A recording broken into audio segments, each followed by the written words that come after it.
boleh silakan Adisti. Oke, sorry. Suaranya jelas nggak? Jelas.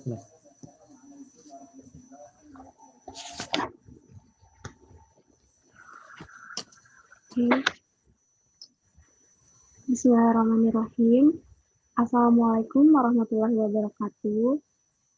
Yang terhormat Ibu Anggi Anggreni selaku dosen pengampu mata kuliah Psikologi Perkembangan 1 dan rekan-rekan sekalian yang saya banggakan. Sebelumnya izinkan saya memperkenalkan diri. Saya Adisti Syaira, selaku moderator pada presentasi kali ini. Alhamdulillah pada kesempatan ini kami dari kelompok 6 kelas A akan mempresentasikan materi mengenai perkembangan sosial emosi di masa kanak-kanak awal. Kelompok kami beranggotakan, boleh di next, ada Ahmad Fajri Nurrahim, lalu ada saya sendiri Adisti Syaira Pratama, dan ada Agnes Fatimah Salwa, serta ada Muhammad Rafi Hadiansyah. Nah, berikut ini materi yang akan kami bahas seputar perkembangan sosial emosi pada masa kanak-kanak awal, meliputi perkembangan emosi dengan kepribadian dan kepribadian dengan poin-poinnya yaitu ada diri, perkembangan emosi, perkembangan moral, dan gender. Lalu juga ada bahasan mengenai keluarga yang terkait dengan pengasuhan. Nah, sebelum itu, di sini saya akan sedikit menyampaikan mengenai perkembangan sosial emosi di masa anak-anak awal. Jadi, perkembangan sosial anak itu adalah suatu proses dalam kehidupan anak untuk berperilaku sesuai dengan norma atau aturan dalam lingkungan kehidupan anak. Nah, perkembangan sosial emosi sendiri meliputi perkembangan dalam hal emosi, kepribadian, dan hubungan interpersonal. Lalu pada tahap awal masa kanak-kanak ini, perkembangan sosial emosi berkisar tentang proses sosialisasi, yaitu proses ketika anak-anak mempelajari nilai-nilai dan perilaku yang diterima di masyarakat. Lalu ada berikutnya faktor-faktor yang mempengaruhi perkembangan sosial emosi pada masa anak-anak awal. Di sini ada faktor sosial dan faktor emosinya. Yang pertama, faktor sosial yang mempengaruhi. Di sini ada faktor lingkungan keluarga. Jadi keluarga itu kan merupakan kelompok sosial pertama dalam kehidupan sosial anak. Nah, di antara faktor yang terkait dengan keluarga dan banyak berpengaruh terhadap perkembangan sosial anak adalah hal-hal yang berkaitan biasanya dengan status sosial ekonomi keluarga, misalnya, lalu keutuhan keluarga, dan sikap serta kebiasaan orang tua. Nah, yang kedua ada faktor dari luar rumah. Ini biasanya seperti di lingkungan pertemanan atau lingkungan sekolahnya. Yang ketiga ada faktor pengaruh pengalaman sosial awal. Nah, pengalaman sosial awal di rumah melengkapi pengalaman di luar rumah, melengkapi pengalaman di dalam rumah gitu. Jadi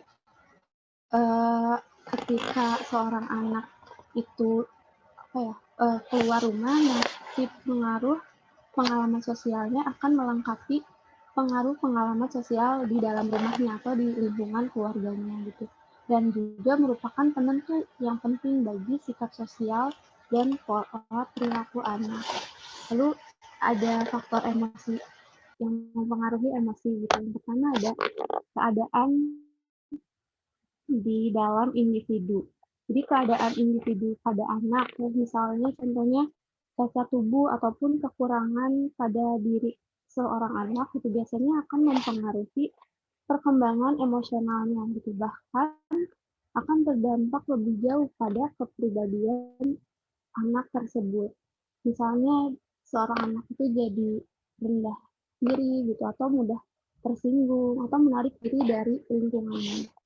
Yang kedua ada konflik dalam proses perkembangan. Nah, setiap anak melalui berbagai konflik ya pastinya dalam menjalani fase-fase perkembangan yang pada umumnya dapat dilalui dengan sukses.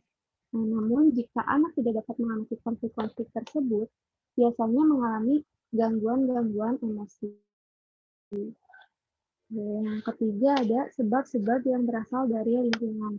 Nah, sebab-sebab ini biasanya kan dari lingkungan keluarga terlebih dahulu gitu ya, karena kan keluarga merupakan lingkungan pertama dan utama bagi perkembangan anak. Keluarga juga sangat berfungsi dalam menanamkan dasar-dasar pengalaman emosi, karena dalam lingkungan keluarga lah pengalaman pertama didapatkan oleh anak. Ya, mungkin sekian yang dapat saya sampaikan. Pembahasan selanjutnya kita masuk ke pembahasan inti yang sudah disebutkan tadi, yaitu mengenai perkembangan emosi dan kepribadian yang akan disampaikan oleh rekan saya Agnes. Kepada Agnes, saya persilahkan. Baik, terima kasih Adisti. Saya akan menjelaskan tentang perkembangan emosi diri. Yang pertama, inisiatif versus rasa bersalah. Dalam teori perkembangan Erikson, inisiatif versus rasa bersalah merupakan tahap perkembangan di masa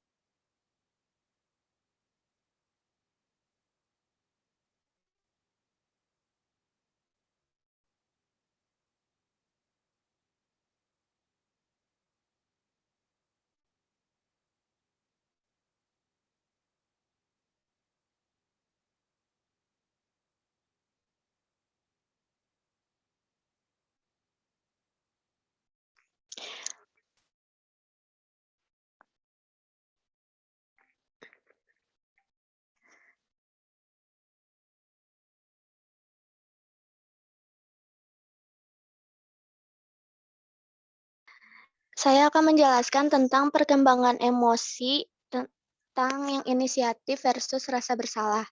Dalam teori perkembangan Erikson, inisiatif versus rasa bersalah merupakan tahap perkembangan di masa kanak-kanak awal. Pada tahap ini, anak-anak menjadi lebih yakin bahwa mereka adalah diri mereka sendiri. Pada tahap ini, dengan inisiatifnya sendiri, anak-anak dengan gembira bergerak menuju dunia sosial yang lebih luas. Dan inisiatif ini dipimpin oleh suara hati. Inisiatif dan antusias mereka tidak hanya memberi reward, namun juga rasa bersalah yang dapat menurunkan penghargaan diri.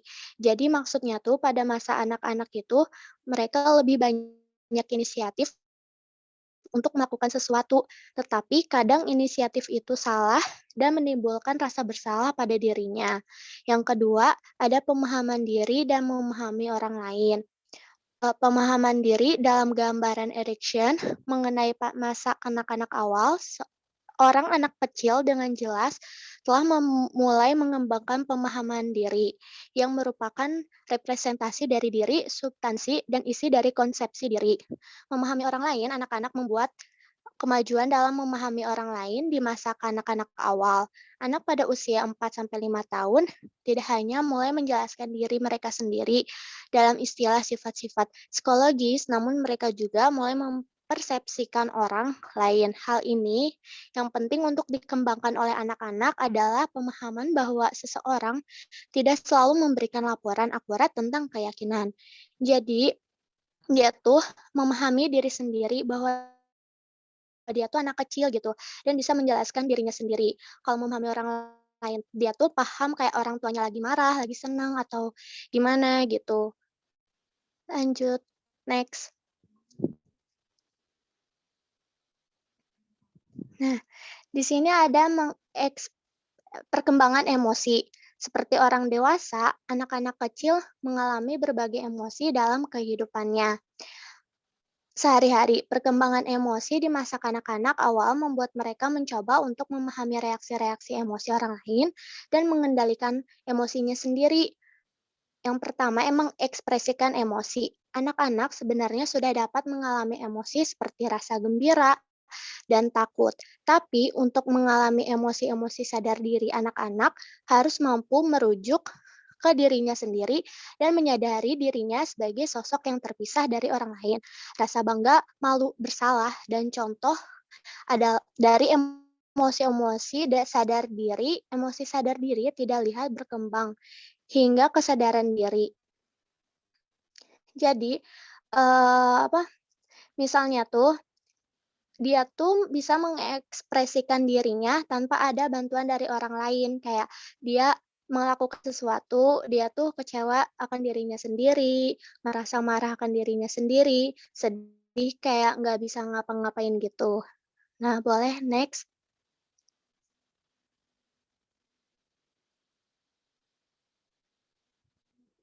Nah, di sini ada memahami emosi. Perubahan yang paling penting di dalam perkembangan emosi masa anak-anak awal adalah meningkatnya pemahaman terhadap emosi. Selama masa anak-anak awal, anak-anak semakin memahami suatu situasi yang dapat menimbulkan emosi tertentu seperti ekspresi wajah, mengindikasikan emosi tertentu, emosi mempengaruhi perilaku, serta emosi dapat digunakan untuk memengaruhi perilaku orang lain, mempengaruhi emosi orang lain. Terus ada regulasi emosi. Regulasi emosi adalah aspek penting perkembangan.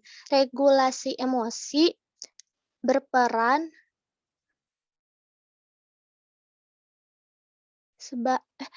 tuntutan dan konflik yang dihadapi dalam berinteraksi dengan orang lain. Boleh di next.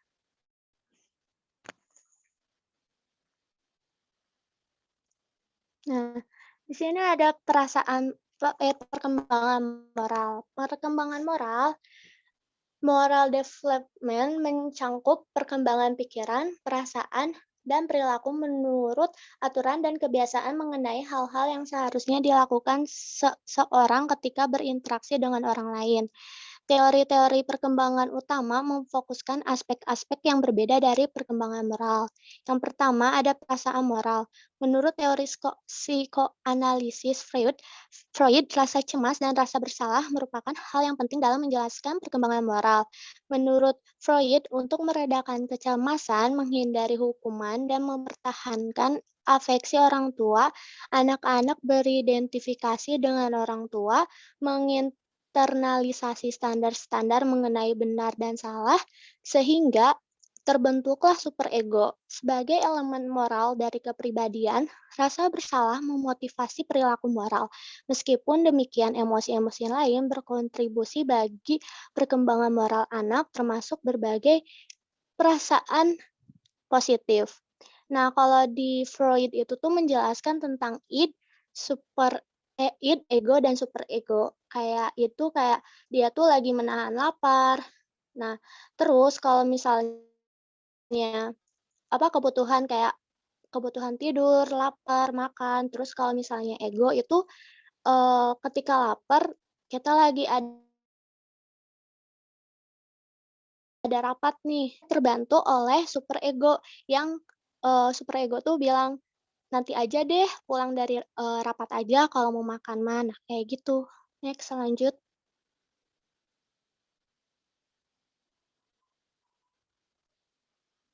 Bisa di next.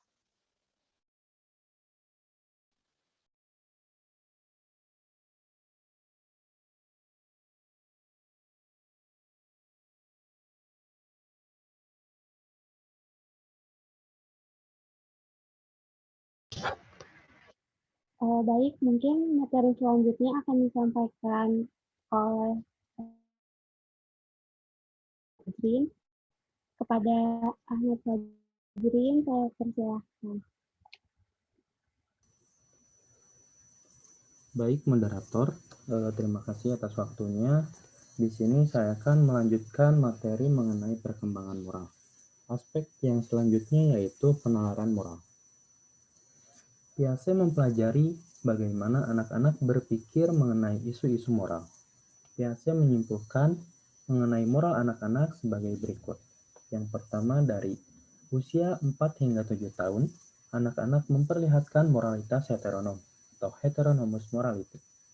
Tahap pertama dari perkembangan moral dalam teori Piaget. Dalam pikiran anak-anak, keadilan dan aturan-aturan dibayangkan sebagai sifat-sifat dunia yang tidak boleh berubah dan terlepas dari kendali manusia. Yang kedua, dari usia 7 hingga 10 tahun. Anak-anak yang berada di dalam transisi memperlihatkan beberapa ciri dari tahap pertama penalaran moral dan beberapa ciri dari tahap kedua moralitas otonom. Usia 10 tahun ke atas. Anak-anak memperlihatkan moralitas otonom atau autonomous morality. Mereka menyadari aturan-aturan dan hukum-hukum yang diciptakan oleh manusia, menilai suatu tindakan, dan mempertimbangkan intensi pelaku maupun konsekuensinya. Para pemikir heteronom juga percaya pada keadilan yang pasti ada, immanent justice, yaitu konsep bahwa hukuman akan langsung diberikan jika sebuah aturan dilanggar. Anak kecil berkeyakinan bahwa sebuah penyimpangan secara otomatis berkaitan dengan hukuman. Immanent justice juga mengimplikasikan bahwa jika sesuatu yang tidak menguntungkan terjadi, maka orang tersebut sebelumnya telah melakukan pelanggaran. Nah, untuk aspek selanjutnya yaitu perilaku moral. Pendekatan perilaku moral dan kognitif sosial yang berfokus pada pendekatan perilaku moral alih-alih penalaran moral. Pendekatan ini menyatakan bahwa proses penguatan, hukuman, dan imitasi menjelaskan perkembangan perilaku moral. Dalam pandangan perilaku moral, situasi juga mempengaruhi perilaku. Lebih dari setengah abad yang lalu, sebuah penelitian yang komprehensif terhadap ribuan anak di beberapa situasi misalnya di rumah, sekolah, di tempat ibadah, ditemukan bahwa tidak ada anak yang sepenuhnya jujur. Demikian pula tidak ada anak yang selalu curang dalam semua situasi. Para ahli teori sosial kognitif juga menekankan bahwa kemampuan menolak godaan sangat berkaitan dengan perkembangan kendali diri. Untuk mencapai kendali diri ini, anak-anak harus belajar menunda kepuasan. Menurut para ahli teori sosial kognitif, faktor-faktor kognitif merupakan hal yang penting bagi perkembangan kendali diri pada anak. Nah, aspek selanjutnya yaitu hati nurani. Hati nurani atau conscience mengacu pada regulasi standar internal terhadap benar dan salah yang melibatkan integrasi dari ketiga komponen perkembangan moral yang telah dipelajari yaitu pemikiran moral dan perilaku. Fokus utama hati nurani anak-anak adalah relasi dengan pengasuhnya. Kewajiban orang tua adalah memberikan pengasuhan yang positif. Untuk selanjutnya yaitu aspek selanjutnya yaitu pengasuhan dan perkembangan moral anak. Di antara aspek-aspek terpenting dari relasi antara orang tua dan anak-anak yang berkontribusi terhadap perkembangan moral anak-anak adalah kualitas relasi, disiplin orang tua, strategi proaktif, dan dialog komunikasi. Relasi orang tua dan anak mengenalkan anak-anak kepada kewajiban bersama dari relasi yang akrab, seperti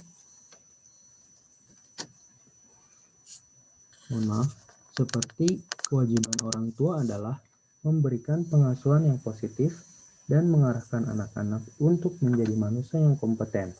Kewajiban anak-anak adalah merespon dengan pantas inisiatif orang tua dan mempertahankan relasi yang positif dengan orang tua. Nah, yang selanjutnya yaitu gender.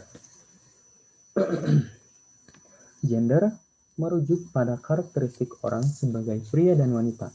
Identitas gender atau gender identity yang merujuk pada penghayatan seseorang terhadap gendernya termasuk pengetahuan, pemahaman, dan penerimaan menjadi seorang pria atau wanita. Peran gender atau gender role merupakan seperangkat ekspektasi yang menentukan bagaimana wanita dan pria harus berpikir, bertindak, dan merasa.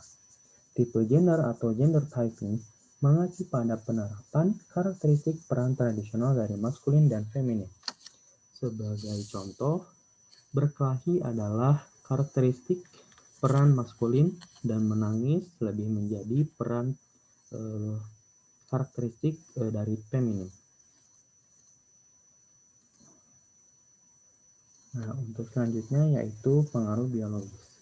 Biologis berperan dalam perkembangan gender. Sejumlah faktor biologis yang berpengaruh adalah kromosom, hormon, dan evolusi. Kromosom dan hormon. Pria mulai berbeda dari wanita ketika gen di kromosom Y pada embrio pria memicu perkembangan testis, bukan indung telur atau ovari. Testis menggandakan sejumlah hormon yang disebut androgen, yang berperan dalam perkembangan organ-organ seks pria. Level androgen yang rendah pada embrio wanita menyebabkan perkembangan normal organ-organ seks wanita. Dengan demikian, hormon berperan penting dalam perkembangan perbedaan seks. Kedua kelas hormon seks yakni estrogen dan androgen yang dikeluarkan oleh gonad atau indung telur pada wanita, testis pada pria. Estrogen, seperti estradiol, mempengaruhi perkembangan karakteristik fisik pada wanita. Androgen, seperti testosteron, mendorong perkembangan karakteristik fisik pada pria. Nah, untuk pengaruh sosial, terdapat 3 teori-teori sosial mengenai gender, yaitu teori peran sosial gender, teori gender psikoanalitik, dan teori sosial kognitif. Peran sosial atau social role theory menyatakan bahwa perbedaan gender disebabkan oleh adanya peran kontras antara wanita dan pria. Teori psikoanalitik mengenai gender, Psychoanalytic Theory of Gender, menyatakan bahwa anak prasekolah mengembangkan ketertarikan seksual pada orang tua dengan gender berbeda sekitar usia 5 hingga 6 tahun, yang mengenali bahwa ketertarikan ini menimbulkan perasaan cemas. Hal ini mendorongnya untuk beridentifikasi dengan orang tua bergender sama dan secara tidak sadar mengadopsi karakteristik orang tua bergender sama. Teori kognitif sosial mengenai gender menekankan bahwa perkembangan gender anak-anak terjadi melalui observasi dan imitasi terhadap tingkah laku gender. Perkembangan gender anak-anak juga terjadi melalui hadiah dan hukuman atau reward and punishment yang diterima anak ketika menampilkan tingkah laku yang sesuai dengan gendernya. Baik, mungkin itu saja yang dapat saya sampaikan. Saya kembalikan kepada moderator.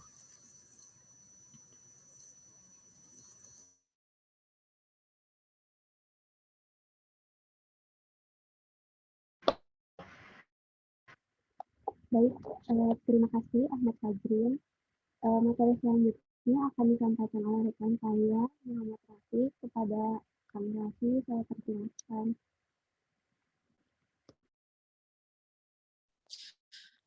Baik, terima kasih moderator telah memberikan kesempatan dan waktu untuk memperjelaskan materi. Di sini saya akan menjelaskan pada materi keluarga.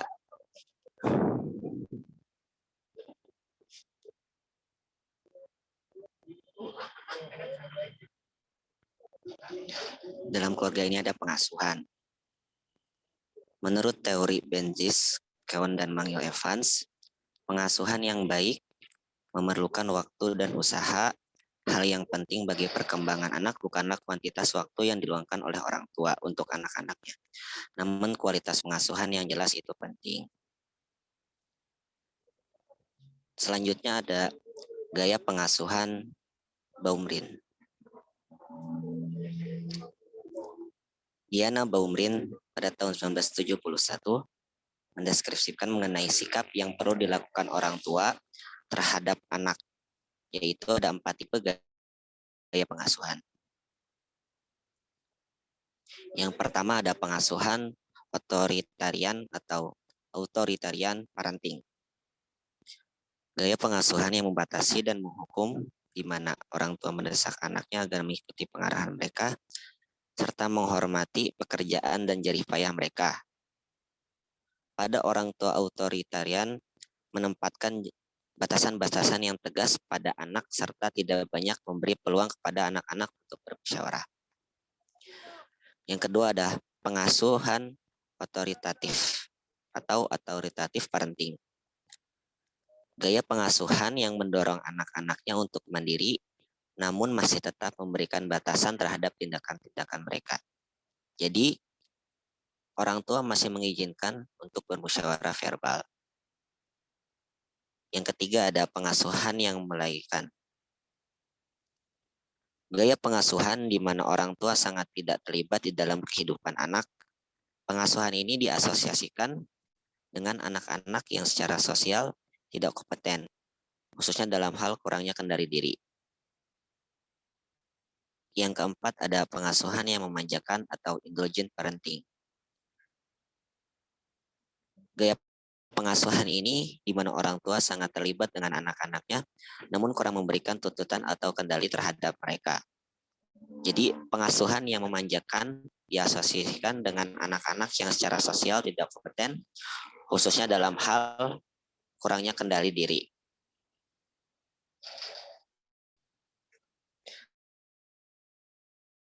Baik, next.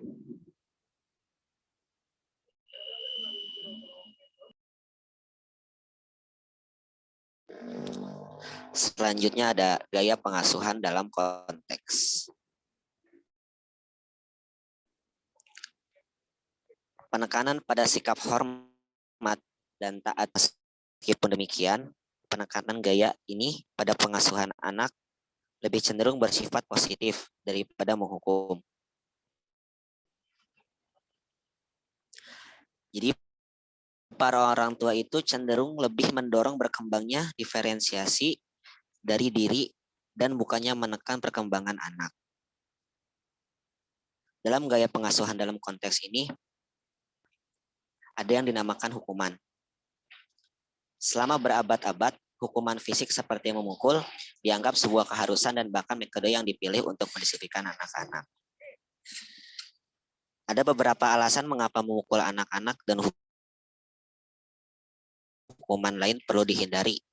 Yang pertama, jika orang dewasa menghukum seorang anak dengan berteriak, menjerit, atau memukul, artinya orang tua tersebut memberikan contoh yang tidak baik dalam menangani situasi yang dalam tekanan.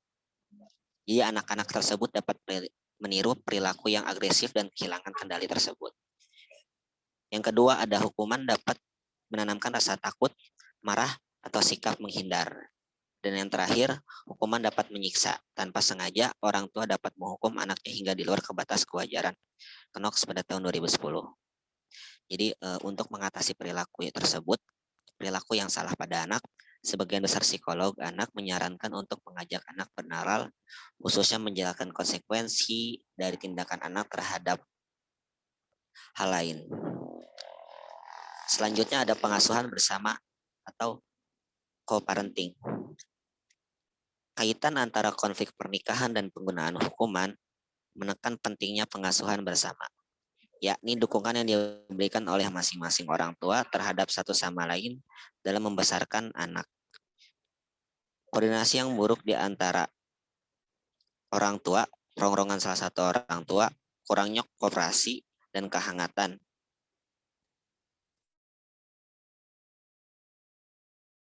Dan hubungan dengan salah satu orang tua yang putus adalah kondisi pada tahun 2008.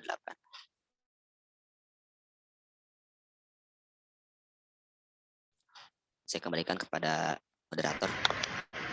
Baik, terima kasih kepada Kang Raffi atas pemaparan materinya.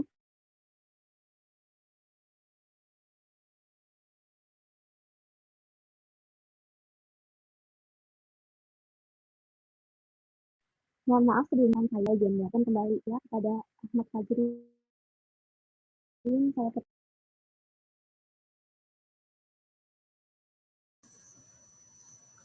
Oke, mohon maaf moderator atas keterlewatan materi yang tadi. Ya, saya akan mengulas kembali materi yang terlewat, yaitu pengaruh kognitif. Observasi, imitasi, hadiah, dan hukuman merupakan mekanisme di mana gender berkembang sesuai teori kognitif sosial. Interaksi antara anak dan lingkungan sosial merupakan kunci utama bagi perkembangan gender. Sebuah teori kognitif yang berpengaruh adalah teori skema gender atau gender schema theory, yang menyatakan bahwa tipe gender terjadi ketika anak-anak secara bertahap mengembangkan skema gender atas sesuai gender dan tidak sesuai gender dalam budaya mereka. Mungkin itu saja yang dapat saya sampaikan. Saya kembalikan kembali kepada moderator. Baik, alhamdulillah terima kasih kepada rekan-rekan yang sudah memaparkan materi. Mungkin cukup sekian yang dapat kelompok kami sampaikan. Mohon maaf atas segala kekurangan.